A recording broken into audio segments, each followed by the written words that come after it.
Assalamualaikum warahmatullahi wabarakatuh. Apa kabar anak-anak sekalian? Berjumpa lagi dengan Bapak Azif Andriansyah dalam pembelajaran pendidikan agama Islam. Baiklah anak-anak, kita lanjutkan pembelajarannya ya kepada materi bab 2 dengan tema Mari Mengenal Rasulullah. Sebelumnya, mari kita berdoa terlebih dahulu. Bismillahirrahmanirrahim. Rabbi zidni ilma warzuqni fahma, amin. Anak-anakku sekalian, Rasul adalah manusia pilihan Allah yang mendapatkan wahyu dan diperintahkan untuk menyampaikan kepada umatnya. Sedangkan Nabi adalah manusia pilihan yang mendapatkan wahyu untuk diamalkan sendiri agar bisa menjadi contoh bagi umatnya. Di dalam Al-Quran ada 25 nabi dan rasul yang wajib diimani dan diketahui oleh kita.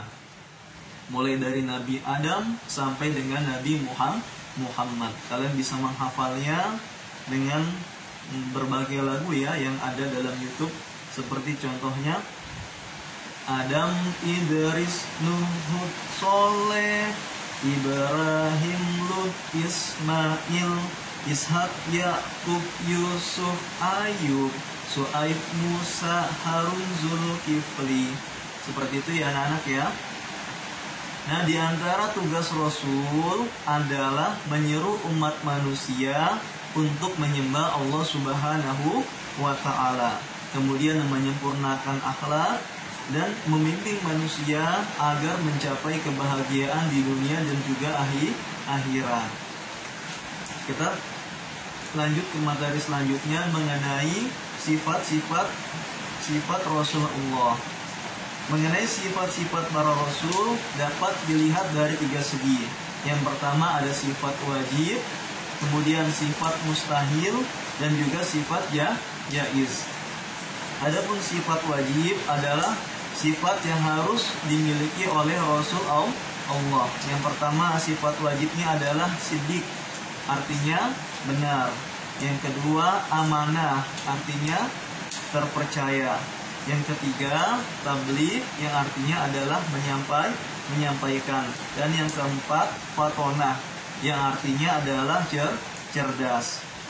Nah, itu adalah sifat wajib atau sifat yang harus dimiliki oleh para rasul. Sedangkan sifat mustahilnya yaitu dusta, khianat, menyembunyikan, dan juga bodoh.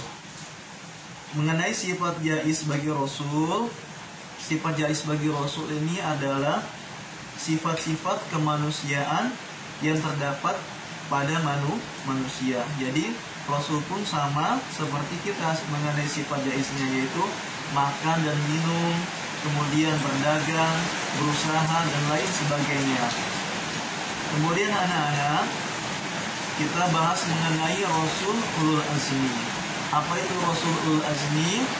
Rasul Ulul Azmi artinya Rasul yang memiliki keteguhan dan kesabaran yang sangat kuat dalam menghadapi berbagai cobaan dan rintangan dalam menyampaikan ajaran Allah Subhanahu wa Ta'ala. Seperti contohnya yaitu Nabi Nuh alaihi salam.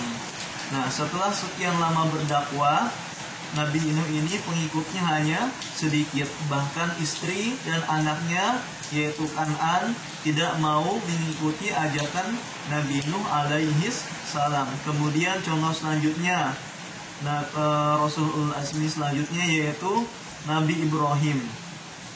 Nabi Ibrahim ini anak-anak dibakar hidup-hidup oleh Raja Namrud pada waktu itu. Karena Nabi Ibrahim ini menghancurkan berhala atau sesembahannya Raja Namrud. Nah, jadi Rasul yang mendapat gelar Ulul Azmi ada 5 ya, yaitu Nabi Nuh, Nabi Ibrahim, Nabi Musa, Nabi Isa, dan Nabi Muhammad Sallallahu Alaihi Wasallam. Nah, mengenai kisah keteladanan Nabi Muhammad sebagai Ulul Azmi adalah ketika baru lahir, Nabi Muhammad Sallallahu Alaihi Wasallam sudah diuji dengan menjadi anak yatim. karena ditinggal ayah tercintanya, dan pada usia 6 tahun beliau yatim piatu. Selain itu, tantangan terberatnya adalah beliau ditentang oleh pamannya sendiri, yaitu Abu Lahab. Bahkan beliau sampai diusir dari Mekah hingga akhirnya beliau hijrah ke Madinah. Kesimpulannya dari pembelajaran kali ini atau dari materi kali ini yaitu sebagai seorang mukmin hendaknya kita meneladani Rasulullah dan Rasul Ulul Azmi dengan cara mencontoh sikap terpuji yang telah diajarkan, seperti patuh pada perintah Allah, kemudian ikhlas dalam beribadah, serta jujur dalam segala hal. Demikian anak-anak penjelasan dari Bapak. Sebelum Bapak akhiri, sebagai evaluasi pembelajaran kali ini, Bapak ingin kalian mengerjakan tugas sebagai berikut. Baiklah anak-anak, kita cukupi pembelajaran kali ini. Kurang lebihnya Bapak mohon maaf. Wassalamualaikum warahmatullahi wabarakatuh.